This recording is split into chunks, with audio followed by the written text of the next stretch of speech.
According to legend, in the 27th century BCE, the Yellow Emperor of China charged his historian, Cangjie, to develop a system of writing. Sitting alongside a riverbank, Cangjie noticed the imagery that surrounded him. From this, he created the first Chinese characters. And that night, the sky rained millet while ghosts cried, fearing their actions may now be condemned by the written word. We can't say for sure whether this story is true, but the earliest artifacts containing Chinese characters date to the Shang dynasty, around 1250 to 1050 BCE, still making it one of the earliest forms of written language. Characters etched on ox bones and turtle shells show Shang kings' writings to their ancestors, discussing everything from agriculture to the origins of a toothache. And as the legend suggests, these ancient characters were mainly pictograms, or symbols that resemble what they're meant to represent. Even today, some of the most foundational Chinese characters remain pictographic, like ren, which means person, and mu, which means wood or tree.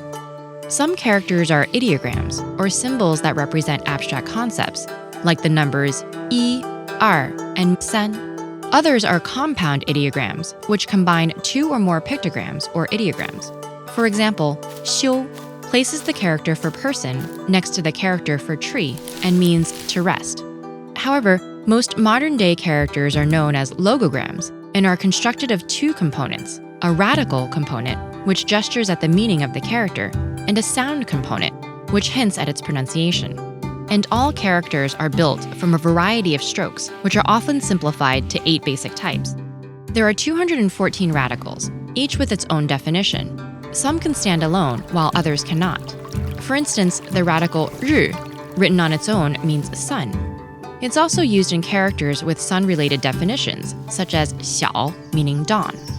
The radical cao, on the other hand, never stands alone, but can be found within characters related to grass and plants, like hua, meaning flower. And the radical shui, meaning water, always stands alone, but has a variant that is used when it's part of more complex characters like he, meaning river. Radicals can appear in different positions, to the left, to the right, above, below, or even surrounding the rest of the character. There are many more sound components than radicals, with estimates ranging in the thousands. Similar sounding words often share the same sound component, and their radicals help shed light on their meanings. Take feng and feng. The radical shan means mountain, which hints at the first character's definition, summit. The radical in the second character, chong, means insect, and together with the sound component means bee. While many words in Chinese sound similar, just like in other languages, context or tonality helps clarify their meaning. Yet how each character is pronounced depends on dialect, which varies across the country. So conversations in Chengdu may sound vastly different than in Nanjing, but in both places, the written language is the same.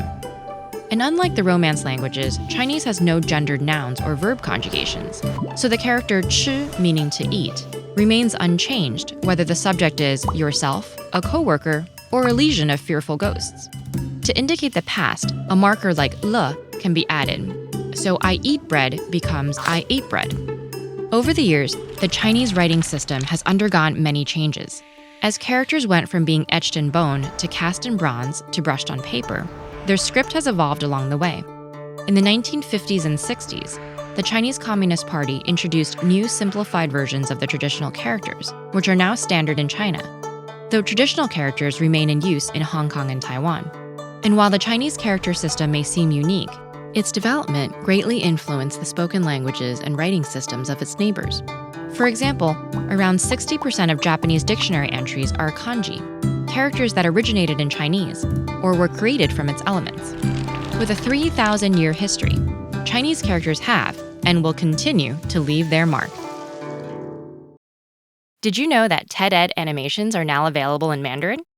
If you're ready to practice your language skills, head over to TED-Ed Mandarin and hit subscribe. Or learn the myth behind the Chinese zodiac with this video.